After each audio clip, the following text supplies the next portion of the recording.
Hey guys, welcome to the first installment of 10-8 Paulding of 2026. We went through 2025 with the Flash. Now we're going to start out 2026 with a bang.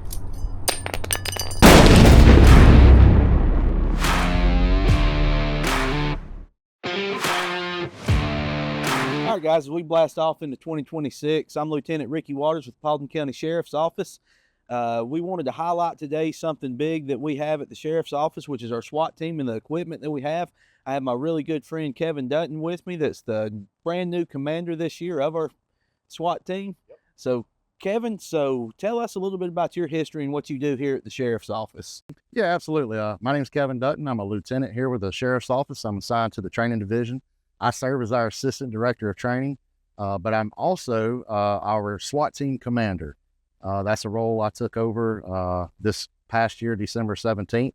I stepped up and assumed command for the SWAT team. That's awesome. And that allowed me to step up in the role of assistant sniper team leader. Yep. And I was really excited to do that and get the help because we've both been doing this job a really long time. You've been on call many, many years. Absolutely. I watched you come on the team and you watched me grow through being in the K-9 division. And now I've been on call for 18 years and moving forward to almost 19.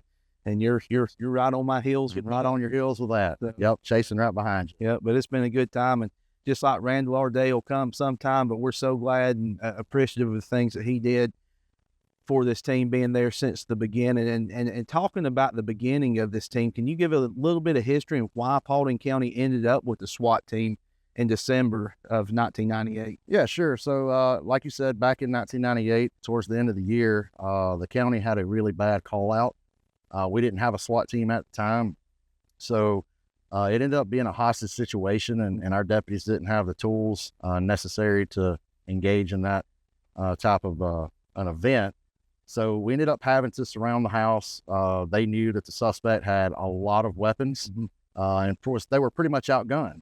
And so they ended up calling the Cobb County Sheriff's Office, and they had to wait some time for them to assemble and then drive over into our county because it was in the western part of our county.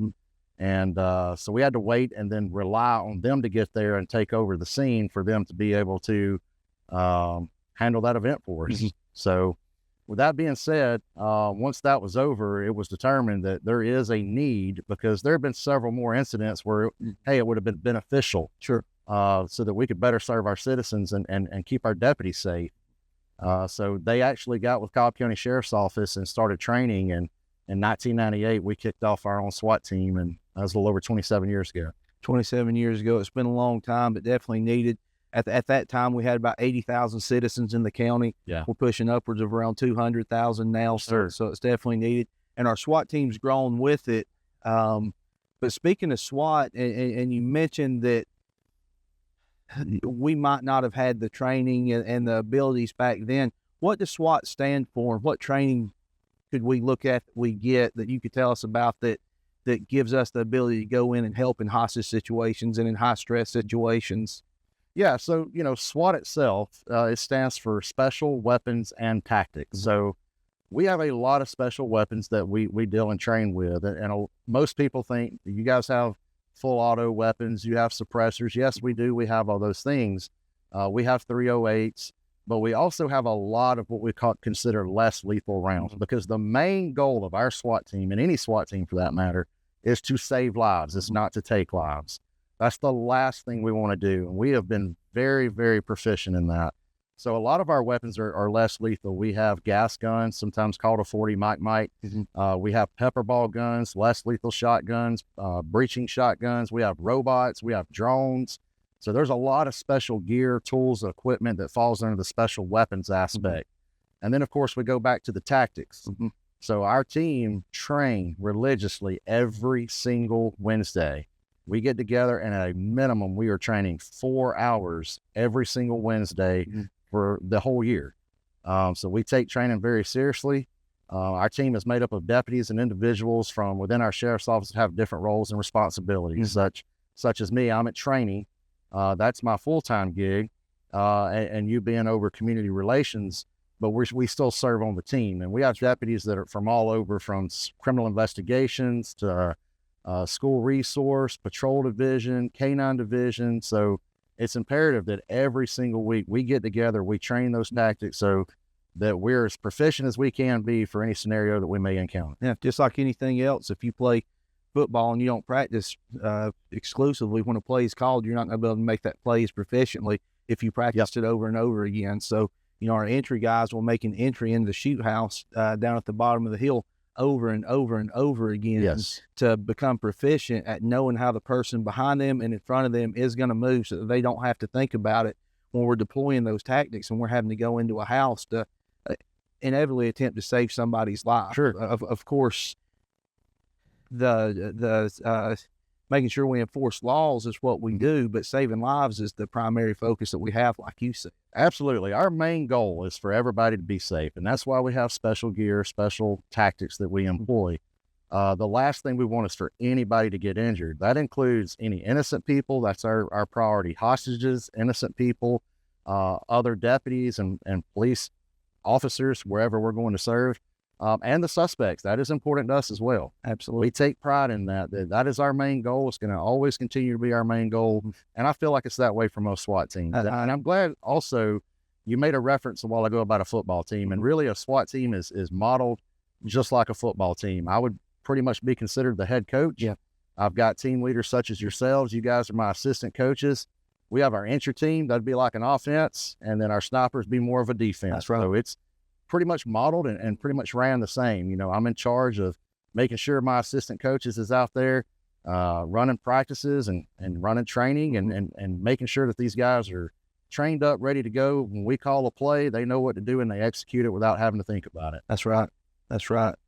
So, and I would be remiss to not mention this too. Part of our team is our logistics, drone, and negotiations team. Yes. And to talk a little bit about them, so we have the operators on the team that are actually SWAT members, and then we also have everybody else that comes along beside us and helps with the call-outs. Yeah. That so many times that Lieutenant Jimmy Moats and his folks with negotiations and drone have helped and assisted us so many times, not having to go any further with use of force because of what they're able to do and come in and do with the use of technology and through their specialized training with crisis negotiations. Because a lot of times when we deal with these folks, and I'm sure you would agree, the people that we deal with do have a level of mental illness that's not properly taken care of. Overwhelmingly vast majority. Yep. And unfortunately now tax funds aren't pushed enough into mental health in society, in my opinion. Yeah, absolutely. And I 100%. I can't brag enough about our drone division. So we have a drone/CNT. CNT stands for Crisis Negotiations Team. So we have 8 positions. We have Lieutenant Moats and Lieutenant Ray Payne. They do a phenomenal job at running that portion of the SWAT team. They have had a really big year. They've really pushed themselves very hard. We have had several successful drone missions. As a commander, one of the last things I want to do is actually send a team in there to amplify a situation or to get them hurt or to force a suspect to get hurt. So we've been able to utilize under Jimmy and Ray, those drones going in to clear these houses as much as possible, to make it as safe as we can. If they encounter a suspect, the good part about those drone operators when they encounter a suspect is now we can start opening up that line of communication and start talking, building rapport with this person, trying to get them to calm down, trying to get them to peacefully exit this situation before it turns more violent. So I can't brag enough about those 8 individuals. We also have, like you said, a logistics team. So they handle all of our gear, equipment, vehicles, maintenance. They are rock stars. We have 4 positions right now. We have 3 that currently serve on that. That's headed up by Sergeant Tyler Brown. Does a phenomenal job. Anytime I need any gear, any equipment, he knows where to put his hand on it and how to get it to me lightning fast. So he does a great job with that. We couldn't be successful without them. So they are a part of the team. We really call those the special operations part. That's right. And they do a phenomenal job. That's right. Yeah. I can't tell you how many times I've been so thankful to have them, and almost 20 years of operating now. Yeah. It's one of the strangest things to me when we do breach into a house and we hold, and I'll hear the buzz while I'm behind my rifle come over me and see a little drone go into the house. and the drone team will talk to us over our comms and tell us what's going on and what they're seeing. And that's really cool because you were like family to me. We've been together for almost 20 years, and we care about each other tremendously. And with that being said, we want to make sure each other goes home, and we also want to make sure that nobody has to make that decision to have to harm another individual, to where we have to work with you to make sure that you're surviving that decision. Yeah, absolutely. And that real-time information of being able to see and gain that intel and feed it to us without having to overexpose somebody, that's what it's all about. And it just helps us be successful. But, there's talking about all this stuff, there's been several things in the past that's led us to where we are. We kind of talked briefly about the history of the team and how the team got started, but there's also been other events that's led to us realizing, hey, we have a deficiency here. And there's some other things out there we need to look into. Right. And one of those call outs was, we had an active shooter event, down off Pine Valley. An individual was suffering from mental health issues, unfortunately used a weapon and started engaging an entire neighborhood. He had shot several people prior to law enforcement getting there. We all got there, and then he turned his weapon on us, which I'd rather him be shooting at us than shooting at citizens. But we found ourselves under a heavy fire. So, we responded to that scene, and you and I both were there. We were kind of working together, got there around the same time, and we were trying to jump over fences to find him. We couldn't find him.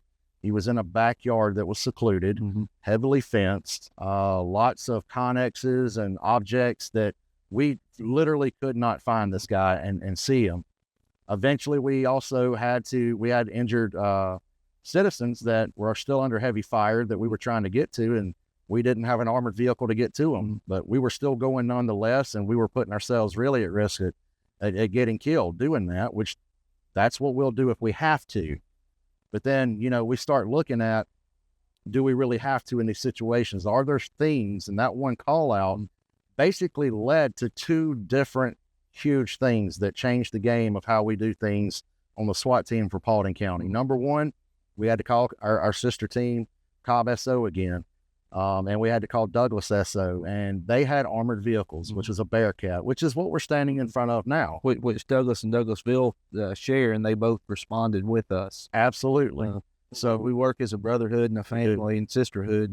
If one is in need, they all come. Absolutely. And they have no problems coming, but we've had to bar it on multiple occasions. There's an old rule, hey, if you need it more than twice, you need it for yourself. That's right. So we'll lead into that, but that call out started the process and the thinking of how can we get our own Bearcat. So yes, to keep us safe, but also so that we're able to more effectively go get citizens and keep them safe and extract them from dangerous situations.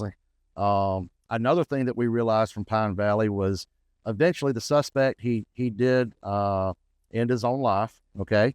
But we couldn't see where he was at. And we didn't know if he was in the house or in a connex or hide behind a tree in his backyard. I was literally picking snipers up and throwing them up on top of roofs so that they could look down into the backyard, but we couldn't find him. Eventually, we went in and made entry into his house and discovered he wasn't there, which led us to the backyard, and we've eventually found him in the backyard. He was deceased from a self-inflicted gunshot wound. And in that process, that was the one area of his entire backyard that no one could see from neighboring roofs. No one could see from climbing fences. That was the one perfect area that we were blinded to.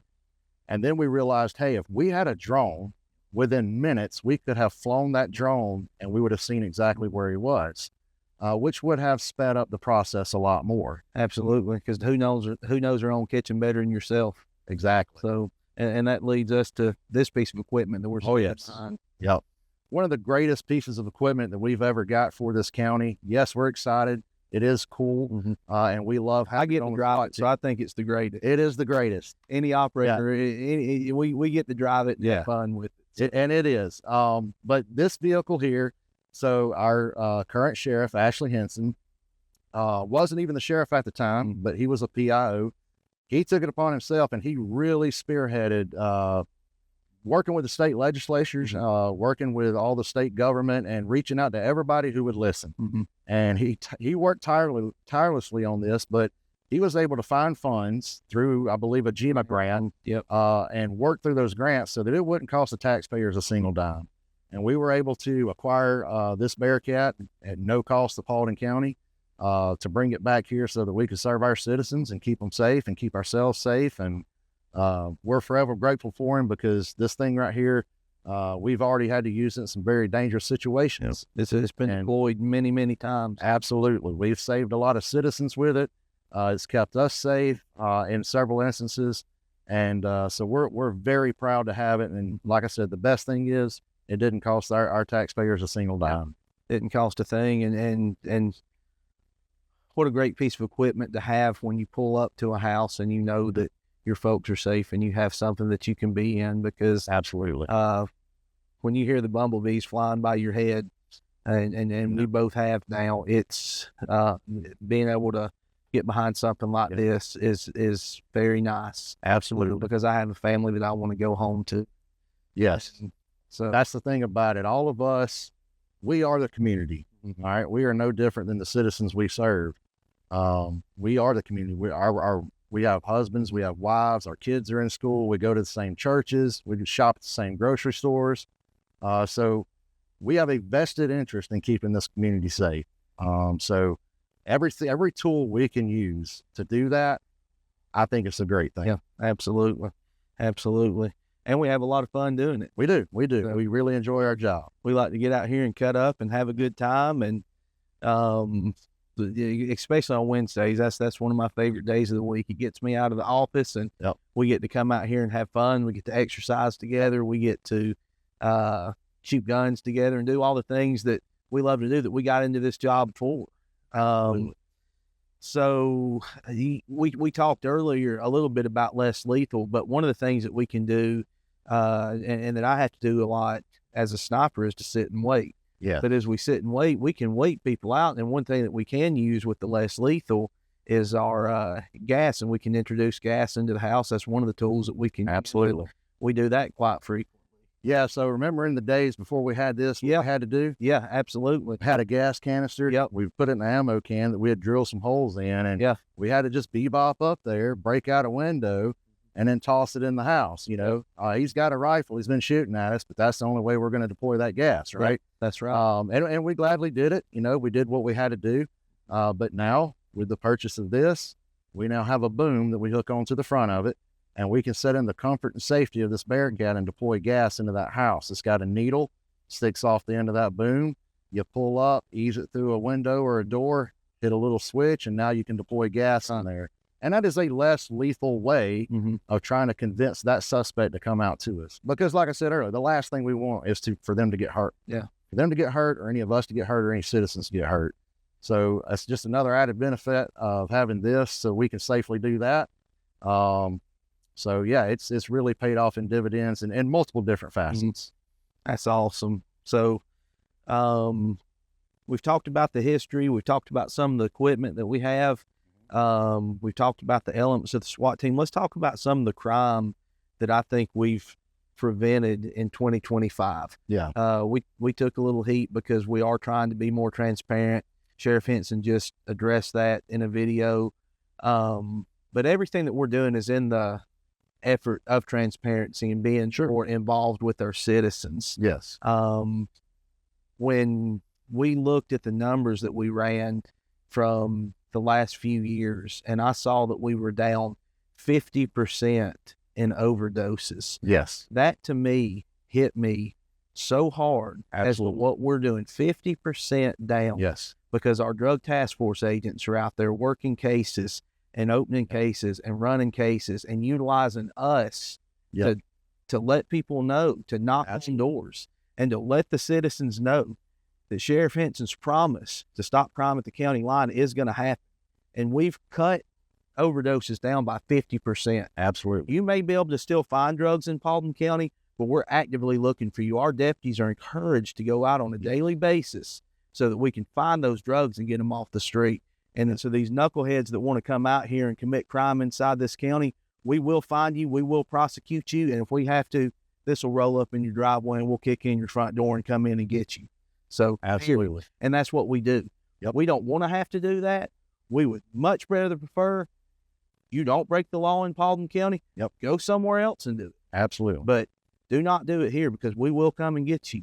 Yeah, as the sheriff says, you fool around and find out. Fool around and find out. And We have no issue and take no qualms. no, We train once a week, and most of us train extensively more, just for the opportunity to get to do that, to mess your day up. If that's what you're wanting to do inside this county, sell drugs, have drugs, use drugs, we're going to come and get you. yeah, and the biggest one's manufactured drugs. A Manufacture. lot of the houses we've hit here in Paulding, we do get a lot of stash houses, but we have a lot of folks who want to come in here and actually make their product. That's right. Matter of fact, we had one that was few years ago, not several, but a few years ago. Still to this day, probably the biggest meth conversion lab that we have ever in our history hit up off Williams Road. Yeah. We're linked to it was linked to the cartel that had set up shop here in Paulding County. Thought they were going to come over here and make it their home, and no, SWAT team said, we're not doing that. We worked some leads, got some intel, went over there, hit that house, and again, probably the biggest, over 800 and something pounds of methamphetamine. They were in the process of manufacturing at that time. And multiple gallons in 50-gallon drums, which equals out to be, hundreds more pounds of methamphetamine once it's processed. And so we were very glad to get that one. And like you said, it was cartels from out of the country of people that shouldn't have been here in the first place. Absolutely. So, but yeah, I think you're spot on. The proof is in the pudding. The results are there. Yep. A lot of the work that the DTF and our SWAT team and all of us as a whole, every division, every deputy, it has been our main goal. We're tired of the drugs in this community. We're sick of seeing what it's doing to our young people and everybody in whole, but especially our kids. And we're tired of it. We're not going to stand for it anymore. We got a SWAT team. I got a 30-man SWAT team that is ready to go and kick in your door at any point in time. Message is, don't do it here. That's right. Take it elsewhere. Period. And I love that message. And I love being able to be part of it, because like you said, this is our community. I graduated from Paulding County High School many years ago, but that's where I graduated from. I grew up out here. I love this community. I love this community's growing, and anybody's welcome into this community. And if you come and intend to, or you've always committed crime, we're going to have an eye on. Absolutely. And that's our job.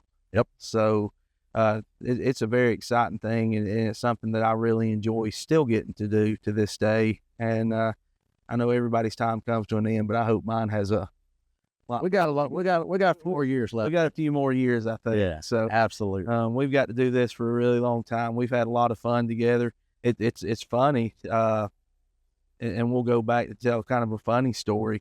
My first ever call out, you witnessed. Yeah. And you told me that story one time, and I laughed so hard at that, because one thing that our county, our SWAT team will do is we'll help anybody that needs help. Absolutely. We don't care who you are, what agency you're with, and we help a lot of the other agencies around that, because of course their tax base is smaller, they have a smaller community, they have a smaller budgetary limitations.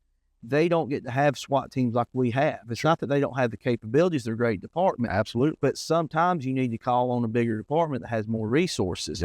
And we're highly respected in the West Georgia area, so it'll be called upon. So we were called next door to where you grew up. And over in Rockmart, Georgia. And we had a young fella held up in a house that shot at a Rockmart police officer. And luckily he didn't hit the police officer, and he was fine. But we needed to get him out of the house, and we showed up, and it was somewhat of an extended call out, and we eventually breached the door, found the person with the robot, and the call out was finished. But a few years later, you come to work here, and we became friends immediately. And I laughed, and I said, "You're from Rockmart?" I said, "My first call out was in Rockmart." He said, "You got to be kidding. Me and my buddies were sitting on the front porch, a few houses down, watching y'all." Sure did. Little bit of fire into you, didn't it? It did. It was something to see. I tell you, man, watching you guys roll up and work, and it was something special. And I knew that the second I decided I want to be in law enforcement, the SWAT team was the way I wanted to get. So we get to inspire a lot of people. That's right. That's why we try to be professional and try to carry ourselves in a humble but confident manner. Very much so. That you guys inspired me that day. So, and I owe a lot of that to why I'm here now. So. Yeah. I like that you said humble, because humbleness is the way that we have to go, because we are the number one recruiters and the number one people that for ourselves that we want to get people into the department, and then to see that this is a cool job still. This is a fun job. Yes. This is a job worth having. This is a job that can fulfill dreams.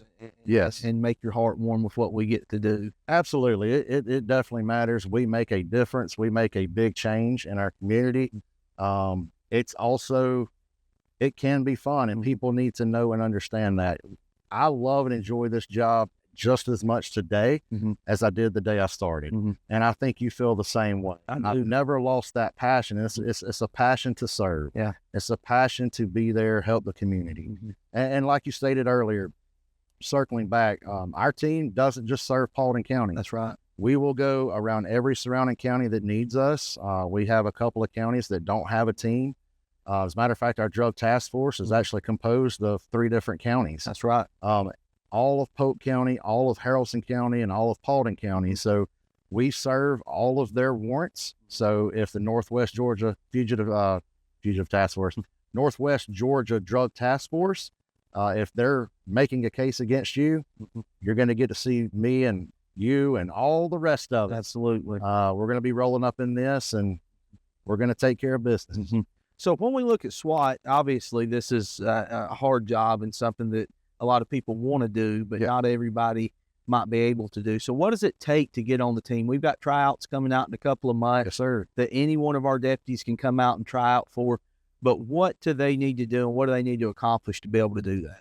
Yeah, so it's very physically and mentally demanding. So our SWAT tryout is very rigorous. It starts off, we have a push-ups, sit-ups, bench press, a mile run. That's your first part. We call that the PT portion.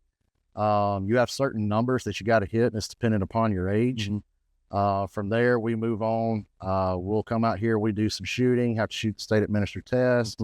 And there's several events that include agility, endurance, strength. The main thing is endurance. Someone that comes out here, you have to be able to last a long period of time. As you're well aware, you and I both have been there together.